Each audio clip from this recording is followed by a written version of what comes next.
Imagine one tiny little scratch changing the way you see life, literally and figuratively. Not only could I not open my eye fully because it was pretty much swollen shut, but it had this like white film over it that was prohibiting me from truly seeing. That's cornea transplant recipient Angelina Prasilio. I'm Sarah Jane Castro, Senior Director of Marketing and Communications for the National Kidney Foundation of Illinois, and your host for this edition of The Journey Continues. Hi, Angelina. Thank you so much for joining us. Can you tell me a little bit about the kinds of activities you enjoyed doing as a child? Well, first, thank you so much for having me. I'm very excited to chat with you guys today. And throughout my childhood, I mostly played softball. I went on to play in college, and I was a pitcher. So that started since, the age of 3 when I was doing t-ball.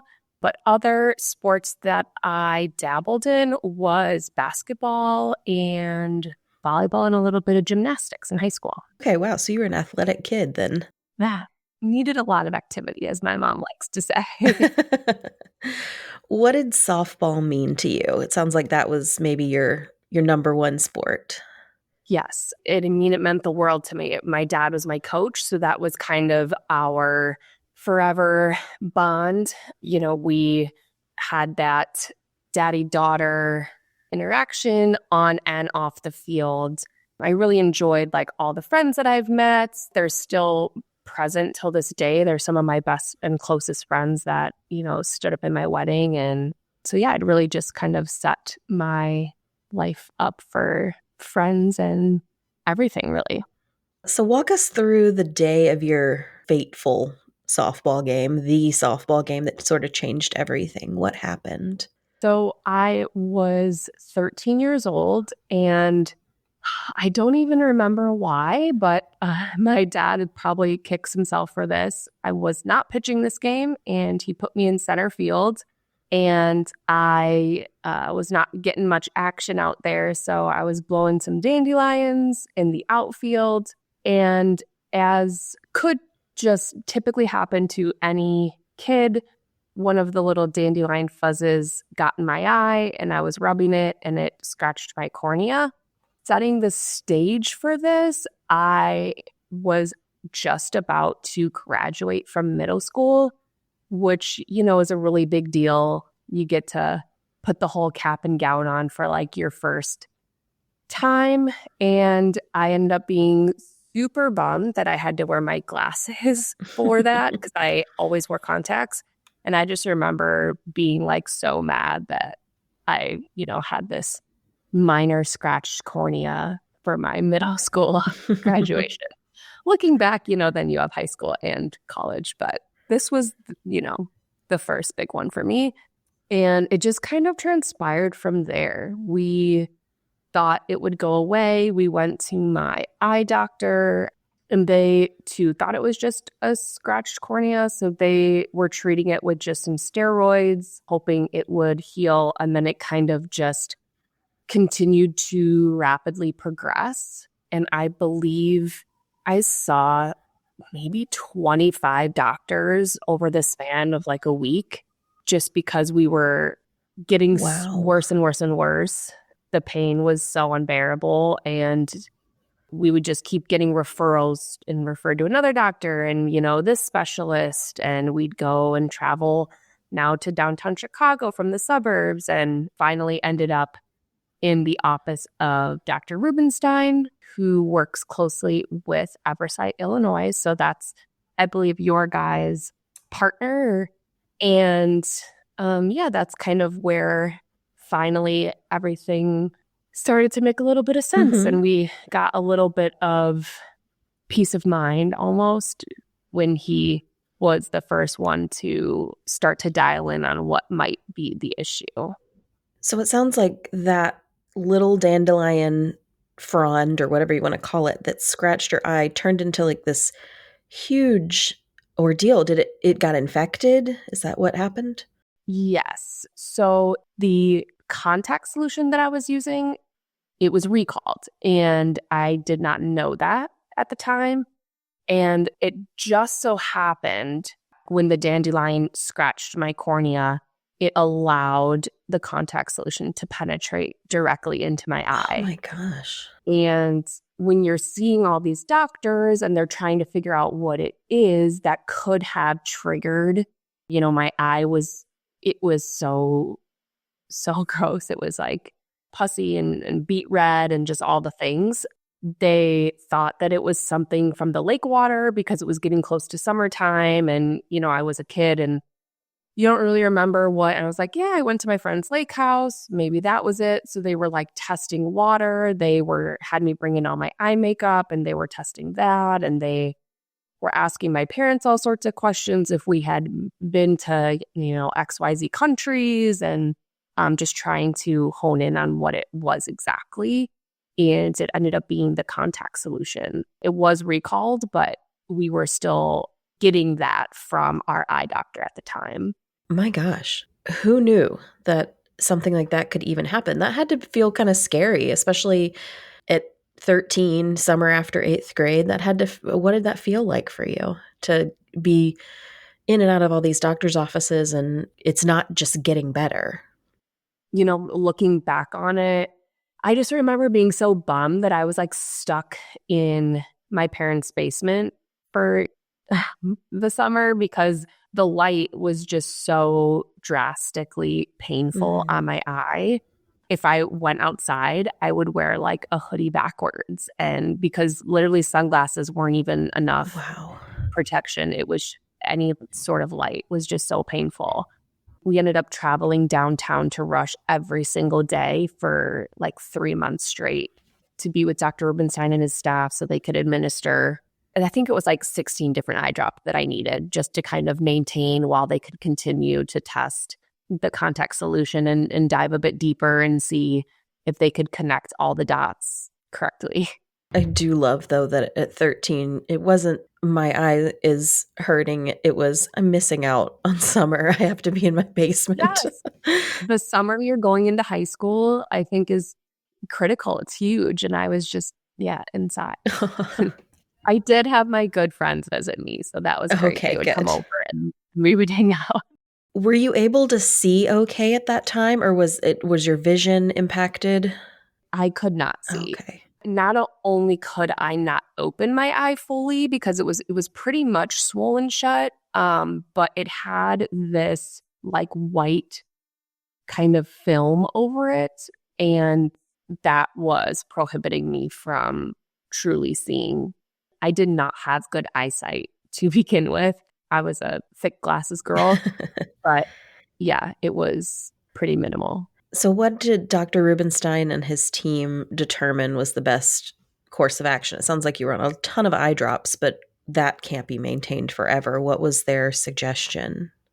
I don't really remember what the timeline would have been, but what I do remember was waking up in the middle of the night, being in excruciating pain, driving downtown, being like the first person Dr. Rubenstein saw. Him and his team came in early, to see me, and they had said that my cornea had perforated. So at that moment, he said to my parents, she could lose her eyesight forever. We need to act now. Are you good to go ahead with the emergency cornea transplant this morning? Oh, wow. And they were like, yes, absolutely. I think he asked me what I had for breakfast, and I said a bagel. And he was like, no, you didn't. Like, you'll be fine. From there, that was the trajectory, just to save my vision. So you're like whisked into surgery immediately then? Yes. Oh my gosh. How did that feel for you? You think you're going to get some pain relief and then learn you're having a cornea transplant? It is crazy. Again, like I was so naive. I'm grateful that it was quick because I think had there been more tests and a longer timeline, I maybe wouldn't have gotten back to my full 20/20 vision that I have today. And I know one of the lines that Dr. Rubenstein had said to my parents was like, long term for Angelina is not going out this weekend, but long term for us is that she can see in her life. And my parents were like, absolutely, like we would do anything obviously to have that. So being that it was just like a 50-50 chance of even saving my eyeball at that point, yeah, I'm just grateful that it was so quick because it really didn't allow us the time to make a decision. Wow. So how does the cornea transplant work? And do they have to transplant both eyes, even though just one eye was affected by the infection? No. So I had it in my left eye and I had 16 stitches. So I know that at the time it was Illinois Eye Bank, and the cornea tissues are only viable for so long that I believe they have a very short shelf life. But thankfully, it was a local eye bank. I believe we have like Illinois and Michigan are the two big hubs through Eversight. So they had some locally that I was able to get and procure and all of that. And it was just my left eye. And the stitches kind of were supposed to either dissolve or, if they, I don't know, popped or broke, I would go in, and it was more of like a maintenance, like he could pull them out, still constantly going into the eye doctor or like downtown at Rush. But it was an outpatient surgery. For me, I was in significantly less pain, and I was able to have that. I mean, I still have that cornea, but I was able to have that in place until I was around 26. Then I had cataract surgery, and I ended up getting that in both eyes through Dr. Rubenstein. So now I don't need anything because I know I wasn't able to wear contacts for 2 to 3 years. Again, like another big high school bummer, but fortunate that it did allow me to save my vision. So I had to wear glasses just because you can't really risk like a contact messing with the stitches. They want it to heal, obviously, without any bumps and ridges and as seamlessly as possible. And once I got the okay, I believe, I started wearing contacts about my junior year again and having a bit more of like the quote normal life from then on. That's amazing. I had no idea it was an outpatient surgery. That's shocking to me. Yeah. How do they choose a donor? What sort of criteria determines if it's a good fit for your eye? I do remember age doesn't matter. Male, female doesn't matter. It's not a blood organ, which I know you guys are probably more. So it's a lot looser rules, Okay. I want to say. Okay. I just know that it's like any other organ where it has to be procured like immediately. Yeah, the rules are a bit looser in the sense that it's not like they have to match blood types. Or I do believe that mine is like an older male. Okay. So yeah, I was going to ask if you knew anything about the donor, if that was part of the process, if they would, perhaps tell you if you received a kidney transplant, they might tell you it was a, 27-year-old male or something. I didn't know if they shared that information with corneas as well.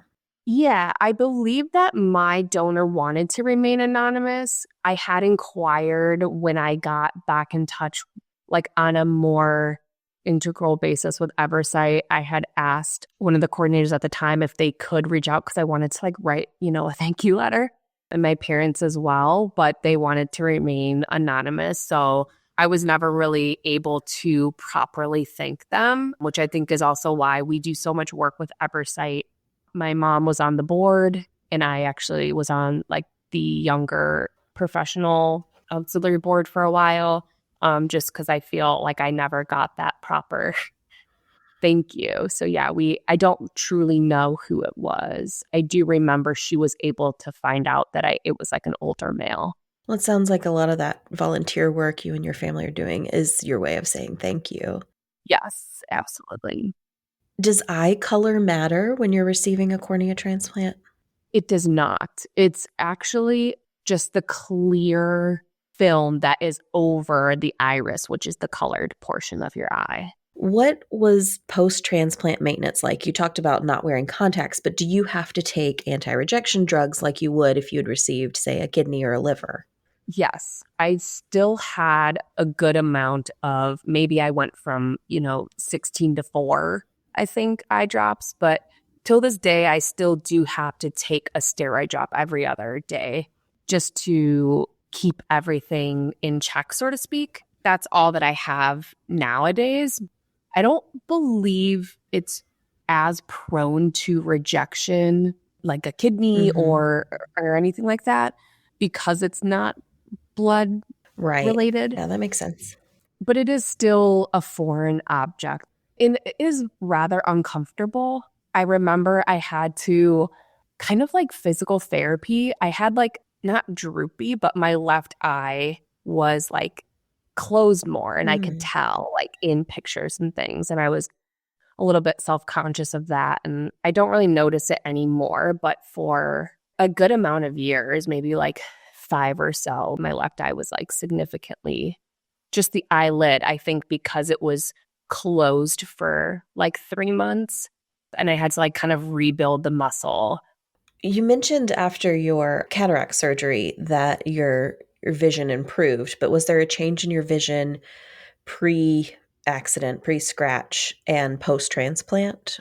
So post transplant, I don't believe I could ever get higher than maybe like 20/50 or so. Like I still needed glasses in my left eye. Okay.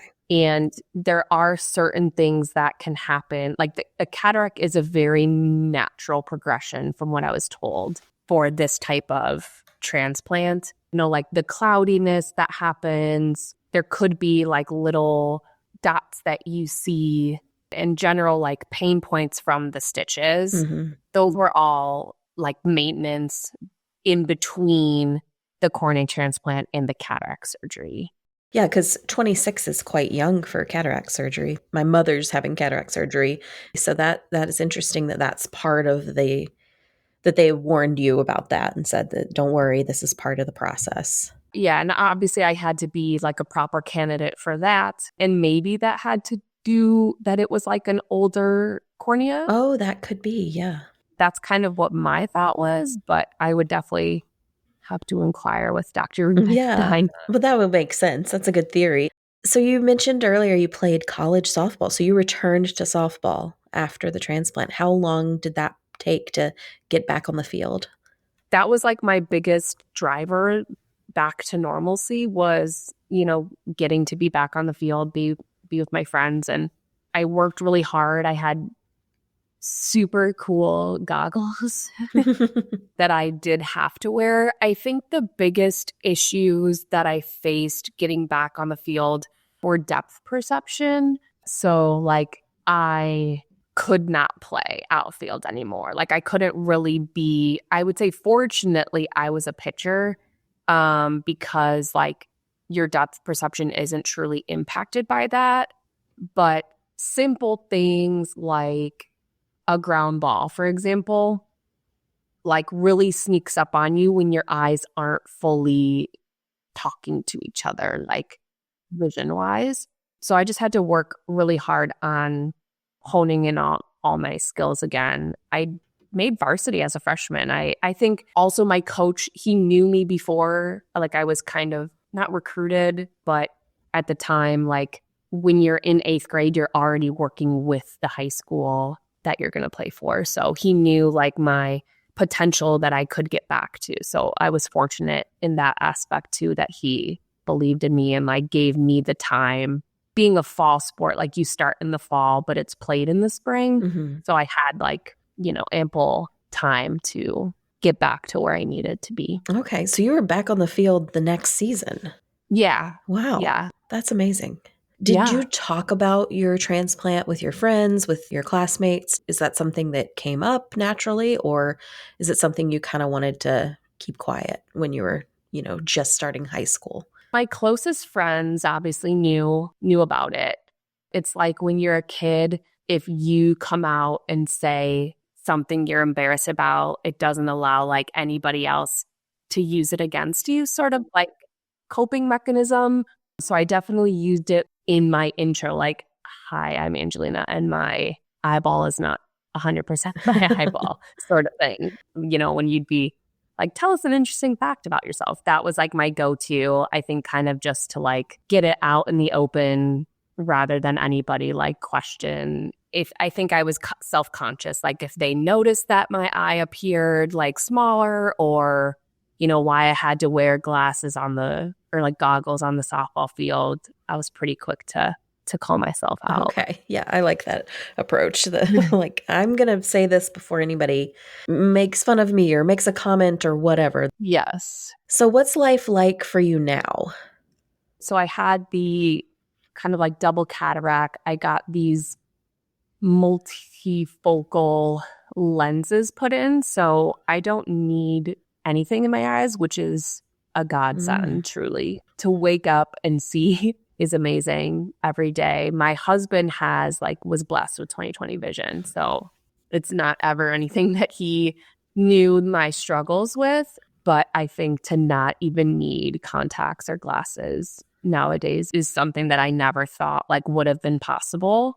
I don't play softball anymore. I'm like 10 years removed from college ball, but I loved it. I mean, I made the best friends in college through softball and got to have so many fun adventures and advantages since then. So it's been amazing. I have 2 kids. I talk about this every time I, do something with Eversight. Like now being in kind of my parents' shoes, I have, a 2-year-old and a 5-month-old. So definitely not a teen, but I cannot even imagine like how it impacted them at the time, and like seeing your kid struggle would have just been so hard. And I know it was. So I'm super grateful that my parents were with me every step of the way. What has your transplant allowed you to do? It sounds like it allowed you to get back to softball in maybe a way you couldn't have if you hadn't had the transplant. What else has it allowed you to do? Just regain my confidence in general. Vision is something that nothing that you ever thought, or at least I didn't think, would or could be taken away. So I think I take advantage of kind of like a YOLO mentality. I definitely try to see the good in all things, and I'm positive about every situation.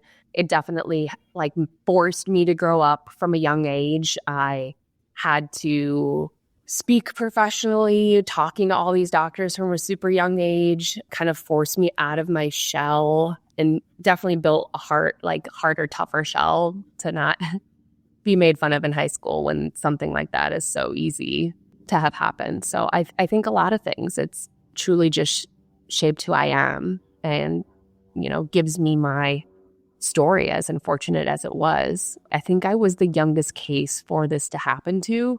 So I've been always happy to answer questions and advocate on behalf of it, because I want everyone to be grateful for their vision, because it truly could be taken away. And I think everyone should kind of know that you just need to be grateful in everything in life.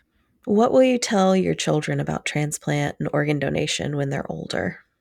Oh, I haven't really thought about that, but as far as my friends, I make sure everybody is an organ donor. They check those boxes. They sign, I think it's like you sign the back of your license, and make sure that you have that in place, because even the smallest of organs could make the biggest impact. For my kids, I mean, I hope that they also just have proper hygiene of their eyes if they do need contacts or glasses, because that's a huge aspect of it. Not sleeping with your contacts in. I yelled at all my friends who were doing that. You're actually not supposed to shower with your contacts in. There's so many things that I think you could easily be lazy about when it comes to contacts. Like get the dailies just to keep your eyes as clean and safe as possible. I really love what you just said, that even the smallest of organs can have the biggest impact. I think that's such a beautiful way of putting it. That needs to be a tagline for Eversight or something. So I'll have our people talk to their people. Do you have any final words of advice for someone who either feels hesitant to receive a cornea transplant, or someone who's maybe on the fence about donating their organs and tissue? As I kind of mentioned, I know that I would never be able to repay my donor or their family for their generosity, but I'm so incredibly grateful for that. And, any support that I can help for Eversight or any organ donation, supporting these missions is truly impactful, and it makes stories like mine possible. So this time of year with the holidays, we always try to advocate our employees and friends and family to give wherever possible and whenever possible, because you could not only give somebody the chance to see, but just have a whole new life, which is incredible. That's so beautiful. Thank you so much, Angelina, for sharing your story and for all the work you're doing with Eversight in increasing awareness and talking to people about the importance of organ donation, tissue donation, and saying yes to that. I really appreciate it. Yeah, thank you so much for reaching out. Thank you to our guest, Angelina, for sharing her story with us. For more information about cornea transplantation, visit eversightvision.org.